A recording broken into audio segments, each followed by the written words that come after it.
Welcome to this video on English idiomatic expressions. Language goes beyond mere words and grammar. It's a treasure trove of vibrant and distinctive phrases that infuse our conversations with richness and depth. In today's journey, we'll explore some of the most intriguing and frequently employed idiomatic expressions in the English language. These expressions transcend language. They offer us glimpses into the culture and inventive spirit of English speakers. So, let's embark on this exploration of the linguistic gems that make English a truly captivating language. Okay, let's begin. English idiomatic expressions. The ball is in your court, it's your responsibility to decide or take action. The idiom, the ball is in your court, is a metaphorical expression derived from sports, particularly tennis. It signifies that the responsibility, decision-making, or next action lies with a specific person or party. When someone uses this idiom, they are conveying that they have completed their part of a task, made a proposal, or taken an action, and now it is the other person's turn to respond, take action, or make a decision. Essentially, the phrase emphasizes a shift of responsibility or initiative from one party to another, highlighting the need for the recipient to take the lead in the ongoing situation. It is a common way to express that someone else is now expected to contribute or make a move in a given context. Here are the usages of the idiom, the ball is in your court, in various contexts. Professional setting. In a professional context, the phrase, the ball is in your court, is used when discussing negotiations or proposals.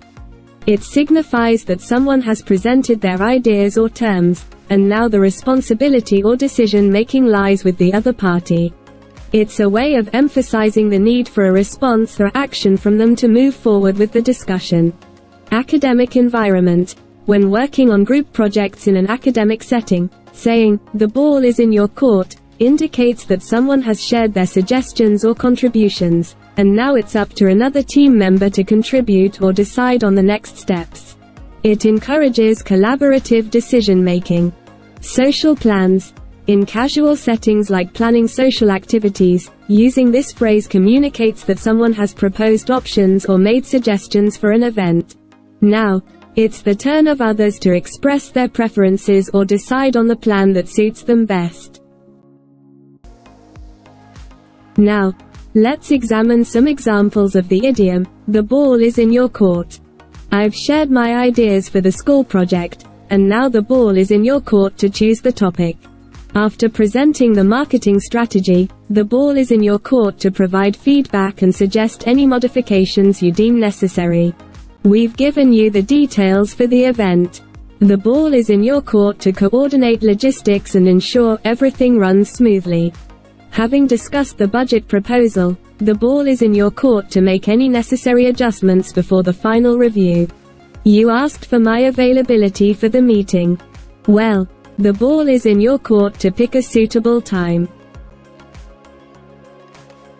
For a better understanding and immersion, listen to the story to see how the idiom, the ball is in your court, is used in it. Harmony Unleashed. A musical collaboration. Amelia and Mark, talented musicians, found themselves in a unique situation. They had both composed beautiful pieces independently and were contemplating a collaboration. The decision of which composition to pursue lay in the balance. After a friendly discussion, Mark decided to take the lead. Amelia, you've crafted a mesmerizing melody, and I think the ball is in your court. Let's start with your composition, he suggested, handing over the metaphorical ball of choice. Amelia appreciated Mark's gesture and enthusiastically began orchestrating her composition. As the notes filled the room, Mark realized the potential for a harmonious blend with his own piece. Amelia, this is fantastic. I think it's time to bring in my composition to complement yours. What do you think? He proposed, playfully tossing the ball back into her court. Embracing the collaboration, Amelia gladly accepted the challenge. The duo spent hours refining and weaving their compositions together, each contributing unique elements to create a masterpiece. In the final stretch of their creative endeavor, they faced a critical decision: which part of the composition should take the spotlight in the climactic moment. Mark pondered, then smiled at Amelia. "The ball is in your court, my friend. You've got the knack for building anticipation. What's your vision for the crescendo?" he asked. Amelia, feeling a sense of responsibility, carefully crafted the finale, creating a breathtaking musical climax. The collaborative performance, a testament to their teamwork, resonated with the audience, earning them applause and acclaim. In the world of music, where collaboration is an art, Amelia and Mark learned that passing the ball between them allowed each unique talent to shine, resulting in a symphony that echoed the beauty of joint creativity. In the questions section, you should think about what we've learned and recall the knowledge so that you can answer the questions easily. So, read the questions and find the correct answer below. 1. What does the idiom, "the ball is in your court," mean? A. You have lost the game. B. It's your turn to take action or make a decision. C. The game is over. D. You are the referee. 2. After presenting the proposal, Sarah turned to her colleagues and said, "I've shared all the details, and now, blank. A. The meeting is over. B. Let's go grab lunch. C. I'm taking a break. D. The ball is in your court." 3. In which situation is it appropriate to use the phrase, "the ball is in your court"?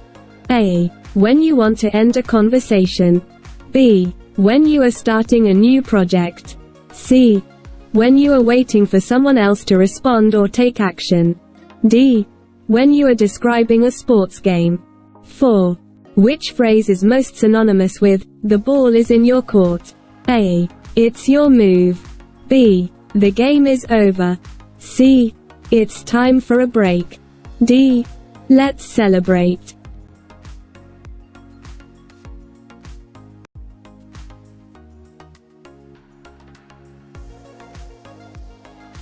As we conclude our exploration of English idiomatic expressions, I hope you've enjoyed this linguistic adventure. Idioms are the hidden treasures of any language, revealing the culture, history, and humor of its speakers. By understanding and using idioms, you not only become a more fluent communicator, but also gain insights into the soul of the English language.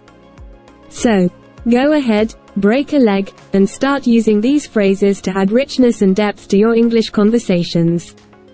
Remember, learning idioms can be a piece of cake if you bite the bullet and practice regularly.